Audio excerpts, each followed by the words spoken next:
I'm Franklin. And I'm Matt. Welcome to new content from the WorshipCast. So we've decided, because there's an outcry, for some music theory stuff. So we want to put together a series of videos, very small snippets at a time, of music theory applicable mostly to praise and worship. Keep in mind, this is a lot of it is very beginner, very intro theory. Yes. You don't necessarily need to go into modes and all this kind of stuff to play praise and worship. So we're not saying this is all the music theory there is. But we are saying that everything that we're going to teach you is very useful and some of it very necessary. Yes. Yeah. And the heart behind it goes into, we're at the WorshipCast want to equip you as better worshipers. We want to equip you as better musicians as well. So whether you're playing in a church band and you've been playing for 30 years, or whether you just got thrown on the worship team and you want to know how to play more than just G shapes, we want to help you be all you can be for God in both the worship aspect and the musical aspect. And there's nothing wrong with that at all, giving your best in a musical sense. Nope. So that being the case, You're kicking me out now, aren't you? I'm not kicking you out, but I guess. when you say circle of fifths, Franklin runs away. Yes. All right, so music theory. Sometimes it can be a little teachy, a little classroomy. On occasion, you have to fight through that to really grasp it and get to the meat and potatoes. So we're going to go over a couple things, but anything Franklin and I show you is useful, necessary, or both. So sometimes it's going to be memorization, sometimes it's going to be some of that kind of stuff, but I promise you, if you hang with us through these next video series, it will make you a better musician on more than just guitar or piano or whatever you play. So for starters, you've probably seen them online. You can pull up pictures of them all over the place. You've heard of them, the circle of fifths. So as that comes up on the screen here, we're going to kind of have a look at what's going on. So at the top of the circle, you've got C. As it moves around to the right, you've got G, D, A, E, B. As it moves around to the left, you've got F, B flat, E flat, A flat, and so on. So what does that mean? To use a circle of fifths, you have to look at the top, it's C, and realize that C has no sharps and no flats in its key signature.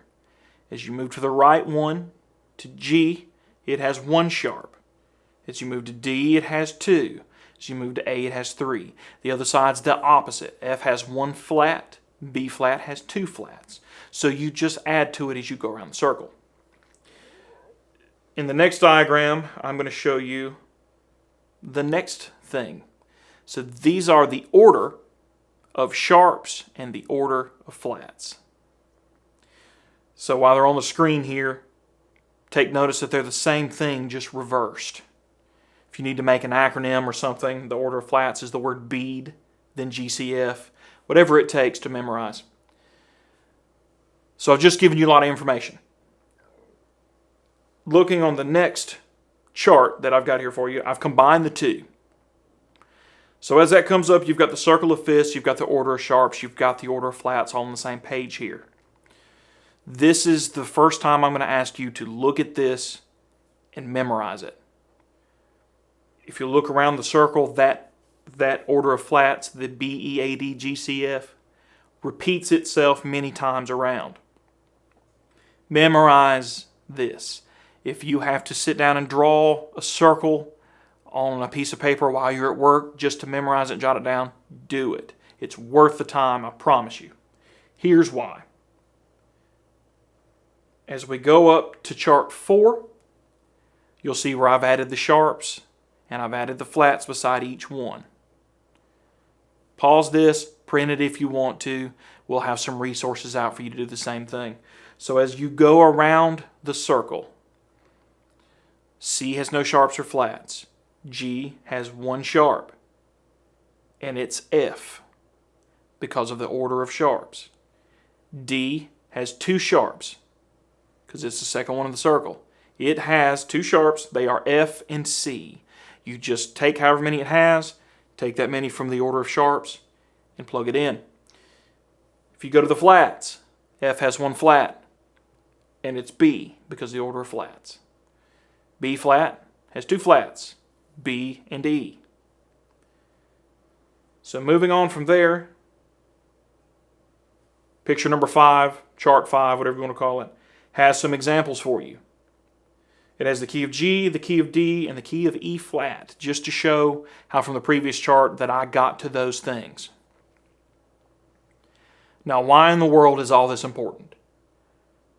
Because soon, I'll show you how to take this in the next video and write a scale, add your sharps and flats, and that will tell you what chords are in whatever key that you're about to play. So someone can sit down with a worship song and say, we're in the key of A, and you already know what chords are going to be used throughout the entire song.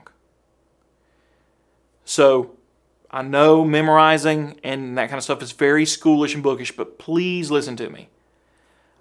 I visualize and use this on a regular, every week basis.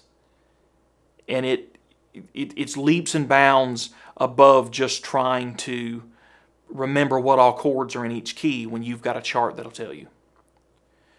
And one more tidbit I think you'll enjoy. Chart number 6 here has 3 songs.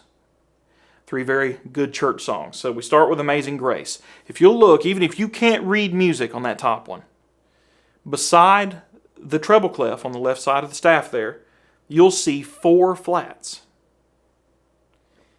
If you look on the circle of fifths and go to 4 flats, it tells you that that's the key of A flat. Underneath it, the Old Rugged Cross has 2 flats in the key signature at the very start, very left of the line. That means that this version of Old Rugged Cross is in B flat. If you go to Who You Say I Am, the third one on the chart, 1 sharp, that means it's in the key of G. So if you are at a church where you have a piano keyboard player and they play out of a hymnal, if they open the book and you can find that key signature and see how many sharps or flats it has, it will tell you immediately what key that song is in. So the next video is going to explain that concept more. But until then, again, there's resources, there's things I have here. Please memorize this. I promise I will not let you down. Matter of fact, I'll blow your mind with how simple music can be. The cool part, though, is that there's more than one way to do things. So it's time to bring Franklin back in because Franklin has another method he uses to get to the same end. Take it. Thanks, Matt. There is definitely another way to think about the theory. If we go back to his second sheet, where it's the sharps and the flats, it should be sharps here in the front on the top and the flats on the bottom. So the way that I learned was I just memorized it, but there are cheat ways to memorize it as well. Okay, the way he specifically indicated, hey, just if you know your sharps, if you know your flats, you could actually just say bead, GCF. If you have a hard time memorizing your sharps as F, C, G, D, A, E, B, the order of the flats is actually just the opposite. So B, E, A, D, G, C, F. So the way I learned theory was I just memorized that whole thing. I just memorized that joker, like F, C, G, D, A, E, B. Boom! Okay, I got it. Yeah! Now what do I do with it? Okay, if you have 1 sharp, F sharp. Let's say you're just doing 1 sharp, F sharp. F sharp, G. Okay, so half a step down. Oh, that's G major. So G major has 1 sharp. F sharp, C sharp. So now you're going to combine those 2. You're going to always make sure that F and C go together. And, okay, C sharp. Okay, so you go down half a step. That's D. So the D note. D major. Oh, so D major has 2 sharps. 3 sharps, A major, 4 sharps, E major, 5 sharps, B major, and so on and so forth. Now, it gets a little confusing when you think about your flats. So the way I think about the flats is B flat, E flat, A flat, D flat, G, C, F. And you're like, but B flat, okay. You're like, okay, so how do you do that way? If you're trying to figure out a way to make it easier on yourself. So the way I think about that is F major. I know off the bat from now on till I die, F major is going to be 1 flat, which is always going to be B flat, no matter what. So now, if we go onwards to the next set, so B flat, E flat, it's going to be, oh wait, if you go backwards, that's B flat major. So B flat, E flat, it's going to be B flat major. B flat, E flat, A flat is going to be E flat major. So you go backwards. So that's my kind of little trick on how I learned the key signatures. Again, the key signatures are so important, like Matt just said. They come in handy in so many different ways. If you guys don't know the Nashville number system, when you learn these, you're like, boom, boom, boom. You learn the key signatures, the Nashville number system should and probably will come instantly as well. It just goes hand in hand. So that's my little tip on how I come up with the key signatures, both sharps and flats, knowing the keys. So hopefully that little tip right there made you guys think outside the box a little bit and made you guys know that there's no wrong way to do it. Whether or not my way, that the way I learned is the way that you'll be able to learn, or if Matt's way is the way that you are able to learn. As long as you guys get it, that's what we want. We want you guys to be able to know these so that you guys can be better worshipers, be the best you can be as worshipers by learning these. If you guys take 10 minutes a day, if you guys, instead of being on Facebook, if you guys take 10 minutes, FCGDAEB, boom, pop it out, boom, FCGDAEB, boom, you know it, BEADGCF. See, I'm just popping it out just like that. And I'm just like, okay, I know the orders. Now, okay, G major, 1 sharp. D major, 2 sharps. Okay, FCG, A major, boom. Okay, G sharp major, G sharp, boom, down, half step, A major. A key, so thus A major. Things like that. Hopefully, what we've talked about has been helpful for you guys, and hopefully, God will keep moving in this and keep allowing us to have these ideas and thoughts of what are ways to help you, or what are ways to help us grow as musicians and worship leaders. So I'm going to ask Matt to come on back in, and we'll get this thing ended. So Matt, what'd you think? I think we just explained the same thing 2 different ways. Yes, we did. Yep. As I was explaining it, it's pretty much the circle fits. Yep. Just without having to visualize the circle. Yes, just without having to visualize the circle. The fun part about it is that for us as musicians, we think about it. It's the same thing, just 2 different avenues to get to it. Mm-hmm. And yet, it's never hindered us from being able to play together at all. So, no. Whichever one your brain can gravitate to and grab is correct. Do it that way. Yes. But we wanted to, again, to do this so that we could help equip you better on every front. And so, just to let you know that I know this is starter theory, and so far it doesn't help a lot. Coming is the Nashville number system that comes off of this. Coming is how to write out scales, and in the future, how to improvise with those scales to be able to come up with the nice, fun lead lines that everybody wants to play on guitar and piano.